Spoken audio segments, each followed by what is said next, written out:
What's up, everybody? Eric here with another EWE reviews. Today I'm going to be reviewing Ahsoka Episode 7. Before we get into that, please like the video, subscribe to the channel, let me know what you want me to review next. But yeah, Ahsoka Episode 7, sorry for the delay with all the reviews. Excuse me. I've been very busy with a lot of other stuff, so fell behind. This review will be a little bit different. I'm not going to go through the entire plot of the episode in the spoiler section. I'm actually going to talk about the main things I got from the episode, things that I really like that. Main reason, I just don't have the time to go through it all. I'm so behind with review, so right now it's like, okay, if I can save some time, I'm going to save some time. So yeah, let's get into this. So this is for Ahsoka Episode 7. The title is called Dreams and Madness. The episode will release on September 26, 2023, and this is on Disney+. The director of this episode is Greta Van Patel, and it's written by Dave Filoni. The cast includes Rosario Dawson, Natasha Lee Bordizzo, Mary Elizabeth Winstead, Ray Stevenson, Ivana Sacno, Diana Lee Inosanto, David Tennant, Lars Mikkelsen, and Emanis Fondi. And I didn't mention them in the last two episodes, the last two guys, because they were in the episode, but if I would have put that, that's a huge spoiler that, yes, Thrawn and Ezra are back in here. At this point, if you're watching this review for Episode 7, I assume you've watched Episode 6, so that's on you if you started watching this one beforehand. This episode has a runtime of 43 minutes, and this is the penultimate episode. We're basically setting the entire finale up, putting all the players together, seeing what we're going to do there. I was really excited for this episode because I was just like, okay, this is where we're going to start building things up for the finale. When I saw that it was 43 minutes, I was like, okay, how are we going to do this episode? Because we eventually got to get Ahsoka with everybody else, and it's actually interesting how we actually get there. But yeah, first we're going to do with the spoiler-free section. So I'm going to give you my thoughts that are spoiler-free. So again, this show, it has cool action. Let's just say it. This show, if there's one thing that it knows really well, it's action. I got to give it to Dave Filoni and everyone that's directed this. They've gotten the action down perfectly, in my opinion. This episode also has one thing that I thought was really cool for people that maybe didn't watch Rebels or more casual fans. You finally got to see who Thrawn really is. So he's a master tactician. Like, everything of how he was doing things is like, he doesn't have the Force, but he's still like many steps ahead of people that do have the Force. So that was really cool. I really enjoyed seeing him in this episode. I love what he did. Now, like I said, this episode is more for setting up the pieces for the finale, but I really do like how they set everything up. I'm thinking right now, and I've already done the finale, but I'm just talking about this. They're setting things up just well, so you're like, okay, this is probably what's going to happen in the finale. But it's not really what the finale to me is just like, oh, it's just a stepping stone. They have more ideas for going forward. Ahsoka's definitely getting a season 2. Letting you know right now, I'm thinking this isn't get a season 2. Now, another thing is Lord Balin continues to be the most interesting character on the show, in my opinion. I love a lot of the other characters. But Lord Balin, the new character, I'm just like, I'm very interested in this guy. A lot. I want to see what he's up to. I still don't know what exactly his agenda is, but I want to see it. So let's move on to the bad. Oh, also, I do think with Ray Stevenson dying, Lord Balin's just such a cool character. Well, actually, we'll talk about this in the spoilers. All right.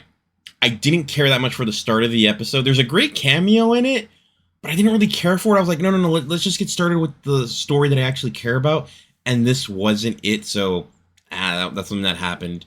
And there's nothing about this episode other than Thrawn that I felt was really special for Star Wars. I was like, oh, this was neat, but there's nothing about this that was special in my opinion. That's why now let's go into my score. I'm giving this episode a 7 out of 10 for good. It was solid. Everything was like good, but there was nothing about it that I was just like, this is special. Now, a lot of people that maybe didn't see anything with Thrawn in the past, they might think, oh, well, this is so... I was like, but I've seen Thrawn do stuff like that before. Like, he's always shown that he's very smart. He's able to figure out what everyone's doing a million miles ahead of everyone, which is why how Ezra ended up beating him was Ezra had to be steps ahead of him.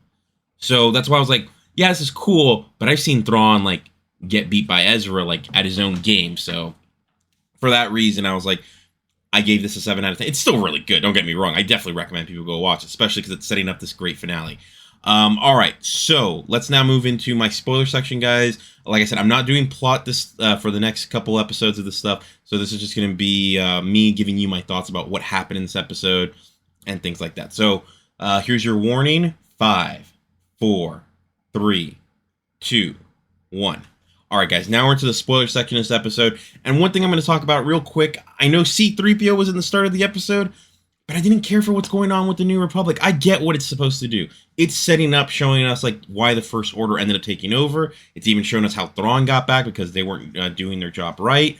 But it's not something that I'm caring too much about. I feel like they've put a lot of effort there. And I want to say after episode 5, I was like, I don't need any of the New Republic stuff anymore. I feel like episode 5 gave me enough of what I needed. Let's go into the characters that actually matter, especially when we only have a runtime of like 40-something minutes per episode. I don't need to hear too much about the New Republic. I already know the New Republic's screwing everything up. We can do that with other episodes, maybe down the line of other shows. We don't need it too much here right now, in my opinion. All right. Another thing that, so let's talk about this episode a little bit. Thrawn, to me, showed like, oh, he was gonna win. He was gonna beat Ahsoka. He was gonna beat them all. However, he could not anticipate what Lord Balin did. And that's why, to me, Lord Balin is the most interesting character right now. He's a wild card. I don't know exactly what he wants. I think I know. I think I know that he's after something bigger than just controlling. He's after something else. And I can't wait to see what that is. That's why, like, Lord Balin, he's not going to die. So that's a big spoiler. Sorry, guys. But does that mean you're going to have to recast the character? Because if the next episodes are all we see of him, like, this is where he had, like, his big, oh, is this his moment? I'm just like, we need more of this character. This is such a great character. I want to see what he's going to do. The fact that he left Shin, and I'm like, oh, what's happening here? I don't know what's going to happen with Shin either. Like, at the end of the episode, I knew she wasn't going to join Ahsoka. But at the same time, I'm like, I don't think she's going to go back to Thrawn either. So I'm like, so what is her place here? And I'm curious what they're going to do with her. I thought she's definitely not a good guy, but I don't know if she's quite going to be taking orders from Thrawn. So I'm kind of confused about what they're going to do with her, but she's interesting. Her and Balin still on this planet, I think, is going to make things a lot more interesting going forward for season 2. All right. So I will admit I was a little, I'm not sure it's the word let down, but when Ahsoka and Ezra finally have their embrace, I was like, cool, you guys are together and all that. But it's also like, hey, Ahsoka, you told Sabine to blow up the map. This guy almost doesn't get rescued because of you. And I feel like I'm holding that against Ahsoka. I'm not sure if this was all done to... I think at the beginning, if they wouldn't have had all these things like, oh, why'd Sabine do it? And she could have just been like, I get why Sabine did it. That's her friend. She did the right thing. But they haven't gone that route with it. And I'm just like, yeah, it didn't work for me here. I don't know. I just felt like, oh, Ahsoka, you're like so happy to see him. But you're also the one that would have left him. So that didn't work for me. But I did like seeing them all fight together. It was just a little fight. I was like, okay, you're just giving us a little preview for what we're probably going to see in the finale. So that was really cool. And speaking of Ezra, him becoming so good with the Force, it's like, oh, I don't need my lightsaber. It's like, what? That was really cool. Just like, I don't need my lightsaber. I'm cool. I was just like, oh my God, Ezra's become so much better with the Force. The Force is his weapon. He's becoming the type of Jedi that in my mind I always thought of like Yoda was supposed to be. To me, when Yoda eventually got his lightsaber, I was kind of disappointed because I was like, oh, Yoda doesn't need a lightsaber. Yoda's such a badass. But yeah, where was my thoughts at? All right, so I did think a lot of this episode was really good. I saw the finale already. Sorry, I'm trying to talk like future tense. The finale is really good. We'll talk about that one in another episode. But yeah, guys, please let me know your thoughts in the comments down below. I'll have the episode 8 review out as soon as I can. But yeah, this was really good. I wish I could say it was better, but it was just like, it's not special, but it still had such good elements. It's like, this is the veggies you need to eat before we get to that prime rib in the next meal. So that was my main thought right there. But yeah, guys, thank you for watching, and I'll talk to you later.